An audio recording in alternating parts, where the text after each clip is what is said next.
it has been such an exciting afternoon here celebrating the silver anniversary of the celebration of the legacy of Dr. Martin Luther King Jr.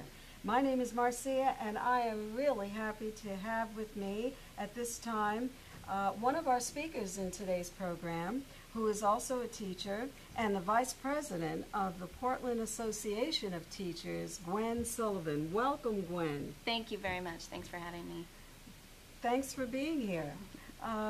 Now, as an educator, how do you celebrate his legacy throughout the year? Because while we focus on this one day a year, in education, it's something that needs to happen every day to incorporate into the whole mindset of children to strive to do better and put their best foot forward.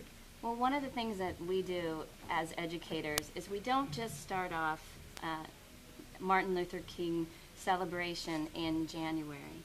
It does start with day one, because some of the principles that you need to have as an educator in September, you really need to have kids understanding values and understanding standing up for yourself, but in a way that is respectable and responsible of other people. I know as a media specialist, I introduce a lot of literature. I start with Martin's Big Words, starting in September, which is a children's book. It doesn't matter that it has to do with middle school students. It's the message that's there. Absolutely. And so that's how we begin, and bring it out every single month and every single day. Well, that is terrific. Now, which grade level do you teach? I teach 6th, 7th, and 8th graders. Oh. Yeah, I know. That's a lively age. I love it, though, I have to say. Yeah. My best days are with kids, so that's true. Well, then you have the heart of a teacher. Yeah. Indeed you do. And so with that grade level, I know when I was in elementary school, well, middle school, they would have us memorize certain parts of historical speeches. And documents that were written, the preamble to the Constitution, that sort of thing. And I was wondering if memorization is something that is a part of the curriculum today. I don't know if it's actually a part of the curriculum. I know some of the teachers that I teach with, the 8th grade teachers, that they definitely bring in speeches, especially of Martin Luther King Jr., and they talk about it, and they look at what does this really mean, and what did it mean at this time.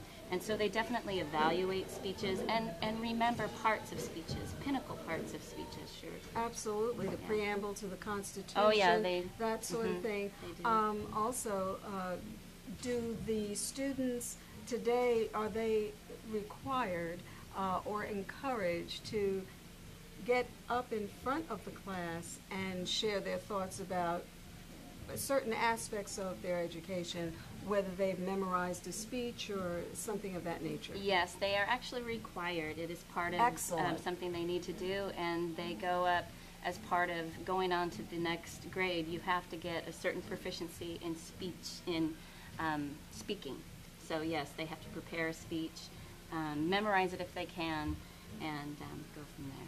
Well, and you have a special story about your dad, who is also a career teacher. Yes. You want to share that with us? I would love to. My father was a teacher in public education for more than 30 years. He, in 1966, he left for Mississippi, and he left my mom and my brother and my sister. It was before I was born. But he went to Mississippi to march in the James Meredith March. And when he signed up, when he went to the march organizers, they gave him a pin that read, I believe in human dignity. And then they asked him his blood type.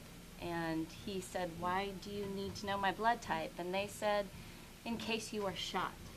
And in 1966, it was definitely a very sobering experience for my father.